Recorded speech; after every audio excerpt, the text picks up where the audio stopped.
What's up, mutants? Will here from 8-Bit Massacre, bringing you a second video on 10 horror subgenres. I had so much fun doing the last one, I figured I'd do another one, and I might do more in the future as well. So let's just get into it. Today we're gonna start with horror vigilantes. These are movies that are kind of like horror movies that have a main character designed to be kind of like a comic book character. And so the first one is going to be the trauma classic, the Toxic Avenger. In this one, we got a nerdy dude who's picked on and bullied, falls into a vat of acid, and becomes a Toxic Avenger. All of a sudden, he becomes well-spoken, strong, has a hot girlfriend, and has his trusty radioactive mop to take out the trash that's, you know, causing trouble in his town. This movie's awesome, hilarious, directed by Lloyd Kaufman. Lloyd's a hilarious guy. Great movie. Check it out. Our second horror vigilante is a Sam Raimi classic. Sam Raimi is one of my top 5 directors of all time. The Evil Dead series is just life to me. I just fucking love it. His Spider-Man movies are like I love those movies too. And then here we have Darkman. This movie stars Liam Neeson, and he kind of gets thrown into some boiling shit and blown the fuck up. He becomes Darkman, which is kind of a mix of The Shadow and Phantom of the Opera, but combined with Raimi's style, it's like he styles a movie like it just feels like a mad carnival at times, and especially Danny Elfman's music in it is very mad carnival-ish, while like Raimi's going crazy with the camera. Like, this movie's awesome. I think Raimi wanted to make the Shadow movie, but he couldn't get the rights, so he created his own character, which I think turned out better. This movie's so fun, so awesome, so energetic, about as almost as wild as like Evil Dead 2. It's a classic. It's great. Check it out. Alright, next subgenre we're gonna do. This one I'm calling the urban legends. I guess we'll call it like urban legends slasher films, and it's not based on real urban legends. They're just urban legends in the realms of the movies. So the first one, we have Candyman. Tony Todd killing it. It's based on like the Bloody Mary urban legend, but this is way more kick-ass and awesome. The atmosphere in this movie is like palpable. It's fantastic. Great film, great music, great acting, very effective atmosphere. It's just one of the all-time greats, y'all know. Check it out. Virginia Madison's great in it too. Alright, and our second urban legend, have you heard of the legend of Victor Crowley? We have Adam Green's Hatchet. A film you can just tell was made by a horror fan for horror fans. Most of his movies feel that way, and that's why he's so beloved, and as well he should. This one stars Joel David Moore. It's got, I forget his name, but I grew up with him on the Cosby Show. He plays Marcus, and then we got Mercedes McNabb, who played Harmony in Buffy, like my favorite show. She's doing her thing in this. She's so hilarious in everything that I see her in. This movie's just got a lot of energy, great kills. It's just so fun. One of the best modern slashers, and one of the best slasher films in general. This movie is just badass. You can't go wrong with it. It's the crowd pleaser. You're getting fucked up with your friends, throwing some Hatchet, and y'all have a blast. Alright, now we're gonna do some traditional kind of monster genres. The first we're gonna do is vampire films. In my last one I said what my favorite vampire film is, but we'll recover it here and talk a little bit more about it. But we have Fright Night, directed by Tom Holland, who's in Hatchet too. And the stars Chris Sarandon, who plays Charlie, and Roddy McDowall, who plays Peter Vincent. And then there's a character, Evil Ed, that's like awesome in this movie. Shout out to Tom Holland, man. He's underrated. He's awesome. He wrote Psycho 2, which is an awesome sequel to a classic film that you wouldn't even think would need a sequel, but Psycho 2 is awesome. And a lot of that's because of Tom Holland, but this movie, fantastic. It's like a Hitchcock film. It's like Rear Window basically, but with vampires and an epic discotheque sequence in the third act. I love this film. Can't say enough about it. Check it out. And then the second vampire film, obvious choice. I can't help it. I'm a slave to just this film's so good. It's hard not to have it on your list, but of course it's The Lost Boys. You got Kiefer Sutherland, both the Coreys, Haim and Feldman, Jason Patrick. Just, this movie's great, directed by Joel Schumacher. This makes him putting nips on Batman completely forgivable. The soundtrack's awesome. And I want to talk about the soundtrack because I need to make an addendum to my horror records video. I left one out and I was super mad at myself. So we're gonna rectify that right now. I have this 45 of the Lost Boys soundtrack that has not only Cry Little Sister as the side A on the 45, but the side B song, what do you think it is? It's I Still Believe, the saxophone song. Oh snap, you just can't get, these are probably the two best tracks to have from the movie. I love this 45. I always think of, if y'all ever watched Eastbound and Down with Danny McBride, that dude just, like, he's so funny.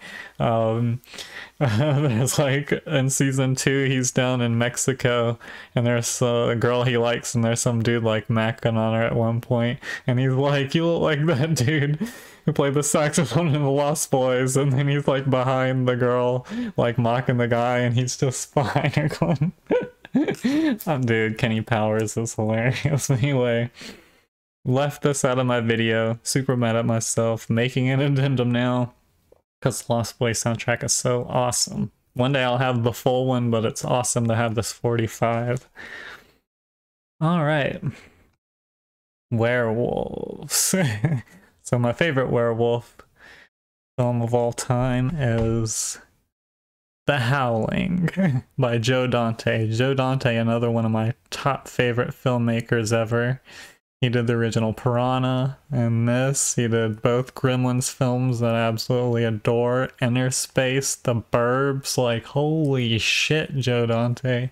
He's kind of like John Carpenter, where it's just like one banger after the other. Like, it's like a filmography you would just be desperately jealous to have. Dee Wallace is the main character. She crushes it. The transformation scene is fantastic. I think it's just as good to me in its own right as the one from American Werewolf in London. Most people put that as their favorite, but it's like, I totally like this. I like the atmosphere. This one has like a really awesome atmosphere to it, and the story is kind of unique, and I just love it. It's like the ending kicks fucking ass. It's so awesome, so check it out. And then my second favorite werewolf film is a newer film. I was happy to see it on Fred's list. I was like, hell yeah, Fred. And that is Ginger Snaps, starring Catherine Isabel. I watch like any horror movie Catherine Isabel is in, I watch it. She's a fantastic actress and horror actress. This film's great. One of the great things about it is it's kind of a werewolf film that uses the werewolf thing as an underlying metaphor for just like a coming of age story for like a teenage girl. And so, fantastic film. Definitely check it out if you haven't seen it. Alright, now we're getting into witchcraft. So my favorite movie about witchcraft is Dario Argento's Suspiria. This movie is epic. The way he shoots it, the colors, the music by Goblin, the actors are fantastic. What's her name? Like Jessica? I don't know. There's a special edition. But I love the main actress in this film. Jessica Harper, I think is her name. And this movie's like a dark fantasy twisted fairy tale. A surrealist dark fairy tale about witches is the best way I can put it. My favorite Argento film, one of my favorite horror soundtracks or soundtracks in general, very unique soundtrack by Goblin, of course. Definitely check it out. And then my second favorite film about witchcraft is a recent film. This one surprised me a lot. I went into it just not thinking it was going to be about witchcraft at all, but it's The Autopsy of Jane Doe. This stars, what's his name? Emile Hirsch and Brian Cox. So Emile Hirsch and Brian Cox, the original Hannibal Lecter from Manhunter. Manhunter represent. I love Brian Cox and Emile Hirsch, and they play a father-son that work in a morgue and do like autopsies and everything, and they're working on this girl that's like a Jane Doe that gets brought in, and weird shit starts to happen, and it's just got a great atmosphere. And this director, I don't know how to, I'm not even trying to pronounce the last name, but I think it was the director of that film Troll Hunter as well. But this movie is fantastic. It's just got a great atmosphere and the acting's good, and I love the twist is that this is a movie about witchcraft. Like in the third act, it's like revealed that the reason everything that's happening is because of witchcraft. That's about that I'm gonna say. You should definitely check this film out. It surprised me. I love it. All right, zombie film time, and we're starting with a Romero. My favorite Romero is probably an unpopular opinion, but for some reason my favorite Romero film is Day of the Dead. The third act of this film just makes it, it's got some of the best zombie effects I've seen, even to this day in modern stuff. I still think the zombie effects in Day of the Dead might be the best I've ever seen. You got unique shit like Bub the zombie that kind of is like the mad scientist pet, kind of, and he gets loose and there's that big showdown between him and that dickhead Rhodes, and like that's one of the best scenes in a zombie film ever, is when he shoots Rhodes and then the zombies tear Rhodes apart. Like the third act is just everything, has everything you want in a zombie movie. Like, oh, and also the soundtrack in this by John Harrison, I had talked about it in my other video. It was fun. It's something about the music, the effects, Romero's directing, and just like the third act. I fucking love this movie. And the second one, punk rock classic, we got Return of the Living Dead. You cannot go wrong with this film. Linnea Quigley, awesome.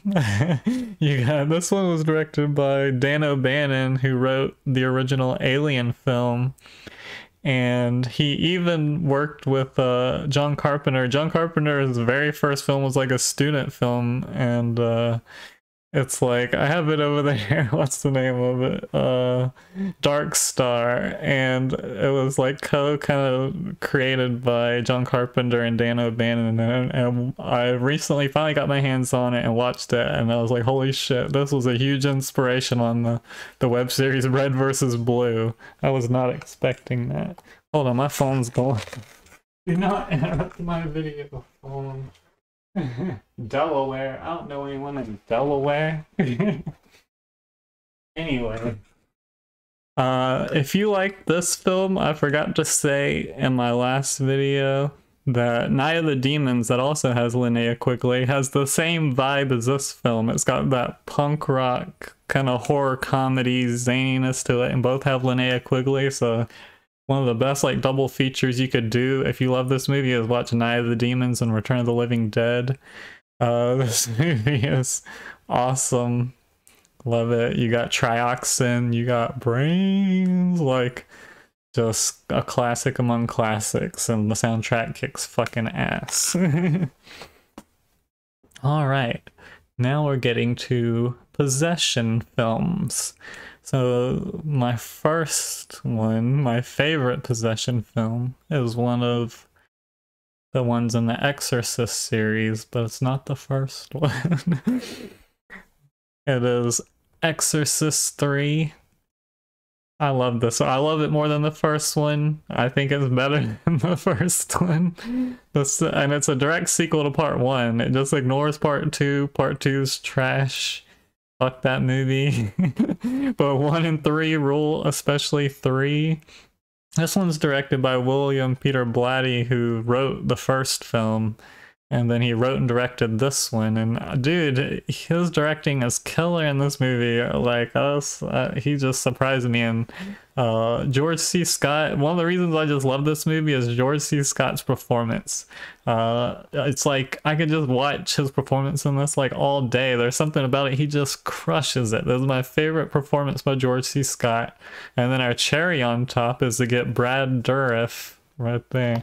Brad Dourif, you know, the voice of Chucky and Creamer Wormtongue and Lord of the Rings, and he's just in a million great things. He plays the Gemini Killer, and in this, the Gemini Killer is jumping from body to body and committing murders, and George C. Scott's investigating it, and the demon Pazuzu from the original Exorcist is one who kind of facilitated basically Pazuzu, when the priest fell down the stairs, when he got Pazuzu in him, at the same time they were like they were executing the Gemini Killer, and since that happened kind of at the same time, like Pazuzu made a deal with the Gemini Killer and let him kind of like freed him and gave him the ability to jump from body to body and still continue his work. And so that's kind of what's happening in the film, and George C. Scott is investigating, and this movie is amazing. And then our second one is by the director of Night of the Demons, Kevin S. Tenney, and it is Witchboard. I don't know if y'all probably saw that coming. I first watched this movie thinking I'm gonna watch some stupid Ouija board movie. Like, what Ouija board movies are good? Like, I guess, what's his name? Did Ouija 2, and that wasn't that bad. Mike Flanagan, I think he's a good director. So he did what he could with that, and it was okay. But this movie is actually legit kind of awesome.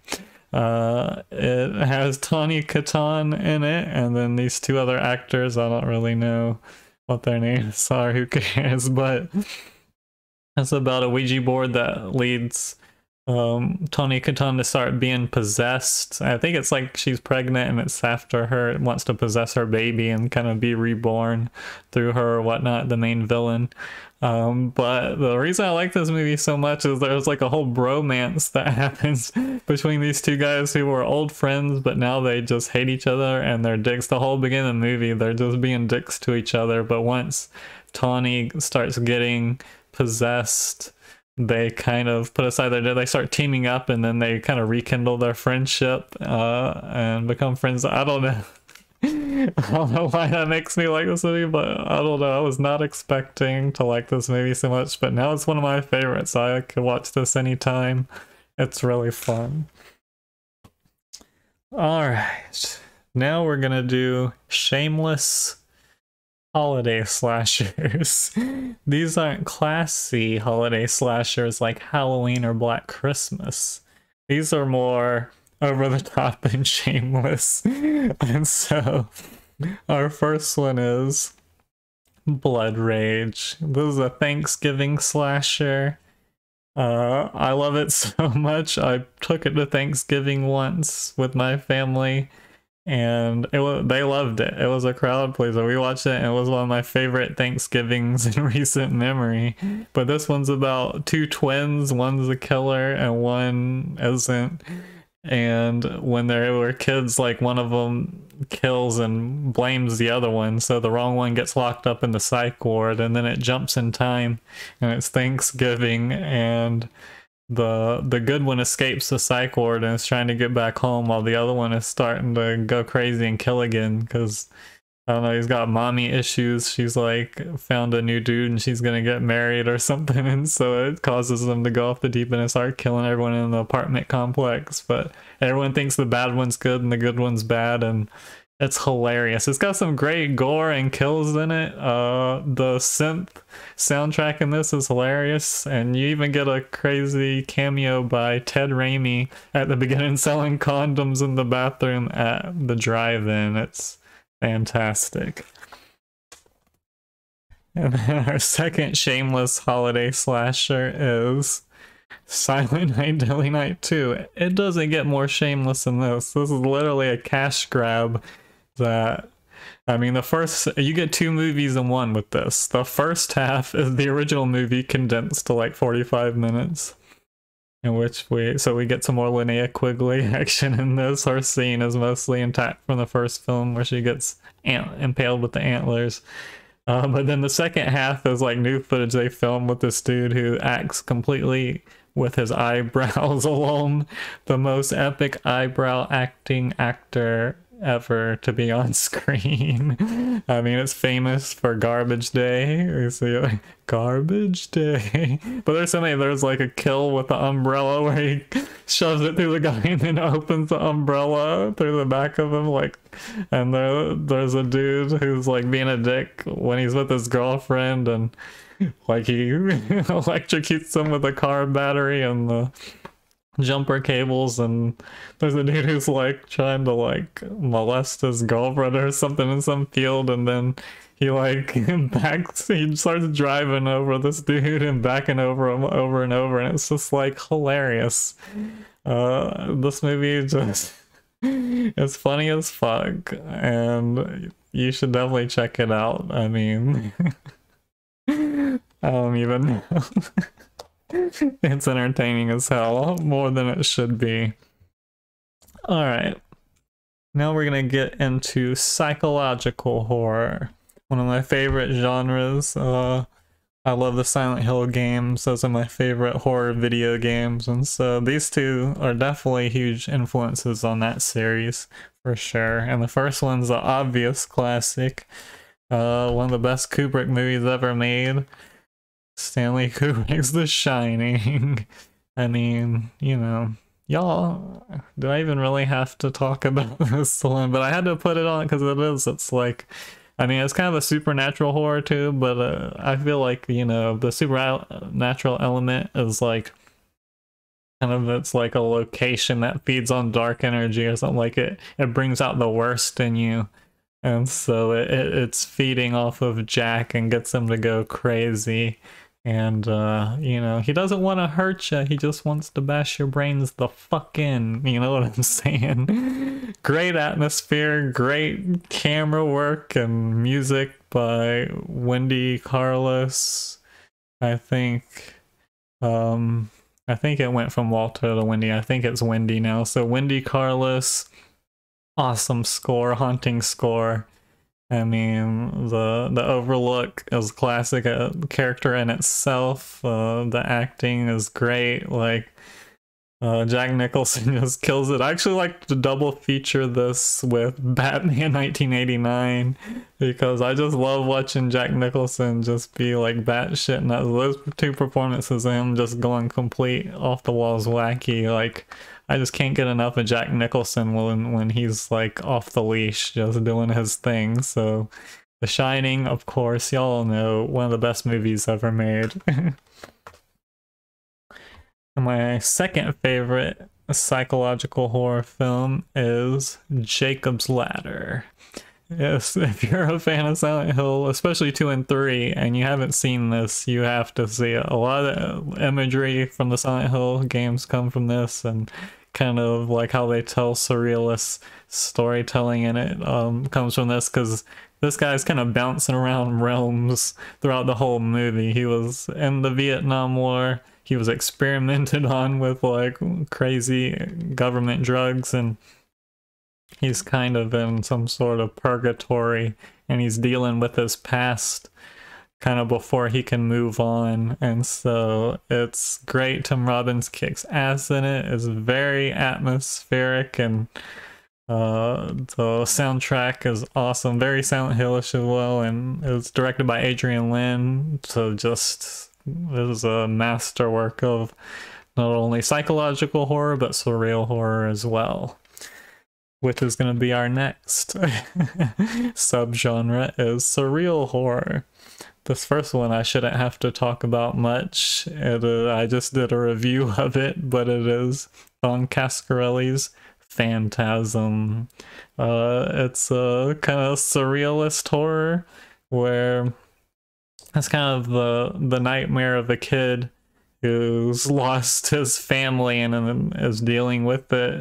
I mean, this is kind of the underlying thing. I didn't even talk about that really in my review, but kind of what it's supposed to be, I think, is a guy who's kind of lost his parents and possibly his brother, and has like a dream where he's kind of like dealing with it and sees like the mortician is taken away as like friends and family, and that's the main villain. But you know, you got the silver spheres, which are very Salvador Dali type like enemies to encounter, and it's a very unique villain. You got the Jawas, who are the bodies that the tall man's taken and crushing down to size to be kind of his minions. And just great shots by Cascarelli, great music, a great theme,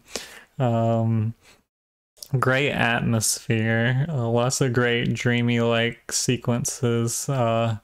Can't say enough, I love this movie. You guys know I love this movie. Reggie, I love Reggie Bannister. He's in this, and he becomes, after this one, he becomes the main character in the series.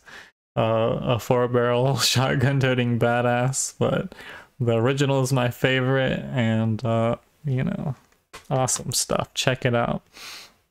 And then my second, this is the final film in this whole list. This was my other favorite surrealist horror film. It was kind of hard for me to decide between this and Mulholland Drive, but because Twin Peaks is my favorite show besides Buffy, like, I just have to go with Twin Peaks Fire Walk with Me. It's included in this box. This is the whole first 2 seasons and the movie, but I'm specifically talking about the movie Twin Peaks Fire Walk with Me. It's mostly a movie about Laura Palmer specifically. It's a prequel. There's a couple sequel elements, but it's mostly a prequel to the show that shows the last days of Laura Palmer and really dives into her headspace and everything she was dealing with, because she's a very like mentally ill person, as well as someone who's dealing with some massive amount of abuse. And so it really helps you to understand her. You see her as like, you know, she's really kind and cares about people, but then it's like she lashes out and kind of does some bad things, but you understand kind of where she's coming from and why she's doing these things. You never think of her as really a bad person, because they just make her so three-dimensional in this. You really understand what she's going through, and Shirley's performance just really sells it. She kills it. It's hard to think she went from being like a model that they hired to just be wrapped in plastic in the first episode, to doing this performance in the film where it's like, holy shit, Shirley, you crushed it, you were amazing. You kind of see Laura as the hero, as a hero, once you see kind of her whole story, because by the end of the film, like, I mean, she's going back and forth, she's being kind of torn apart between the forces of the good and bad, and she's barely keeping herself afloat, and at the end when the darkness really comes for her, she holds strong and keeps from letting it in and saves her soul, and she's a hero. Like, it's an amazingly beautiful film. It's like, I think there's a line in Mulholland Drive where Naomi Watts says it's like I'm in the most beautiful dream and like the worst nightmare.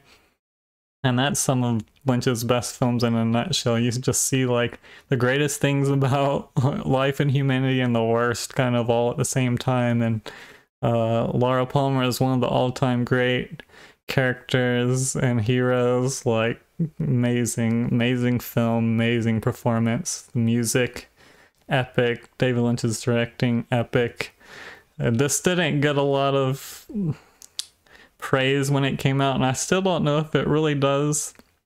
I think, you know, a lot of people still don't like it, so I think it's more appreciated now, but it's like maybe my favorite film of his. I love it. I think it's one of the most beautiful films I've ever seen, and if you haven't seen it, you should definitely check it out. It is amazing.